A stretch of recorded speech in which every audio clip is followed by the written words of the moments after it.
Good morning class 8 plot 18 टोपी। उसका हम शेष भाग पढ़ेंगे।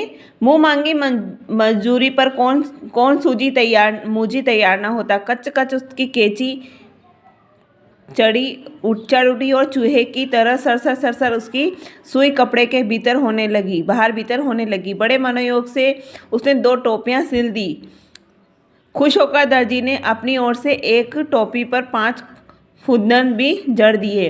फुदने वाली टोपी पहनकर तो गवरैया जैसे आपे में न रही। 1.5 टांगों पर ही लगी नाचने, फुदक फुदक कर लगी गंवरा को दिखाने। देख मेरी टोपी सबसे निराली, 5 फुदकने वाली। वाकई तू तो रानी लग रही है, गवरे को भी आखिरकार कहना पड़ा। रानी नहीं राजा कहो मेरे राजा। गवरैया ऊंचा उड़ने लगी। अब कौन राजा मेरा मुकाबला करेगा। टोपी पहनते ही उसके मन में एक नए हुल्लस ने जोर मारा कि क्यों न इस मुल्क के राजा का भी एक बार जायजा लिया जाए। उसके लिए इतने सारे काम होते हैं। उड़ते उड़ते वह राजा के महल के कंगूरे पर जा बैठी।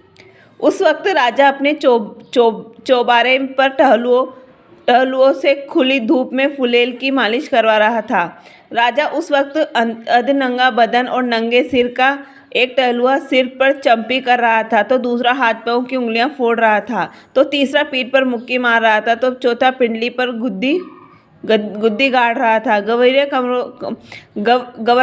कंगरों पर से ही चिल्लाई, मेरे सिर पर टोपी, राजा के सिर पर टोपी नहीं, राजा के सिर पर टोपी नहीं। मालिश करवाते राजा की नज़र गवरैया पे से टकरा गई। गवरैया के सिर पर फूंदने वाली टोपी देखकर उसकी अकल चकरा गई। वह तो लगातार रटे जा रही थी, मेरे सिर पर टोपी, राजा के सिर पर टोपी नहीं। अरे कोई मेरी टोपी लाओ जरा जल्दी। राजा दोनों हाथों से अपना सिर ढकते हुए चिल्लाए।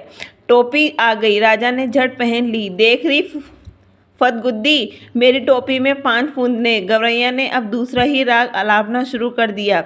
राजा की टोपी में एक भी नहीं, मेरी टोपी में 5 फूंदने, राजा की टोपी में नहीं।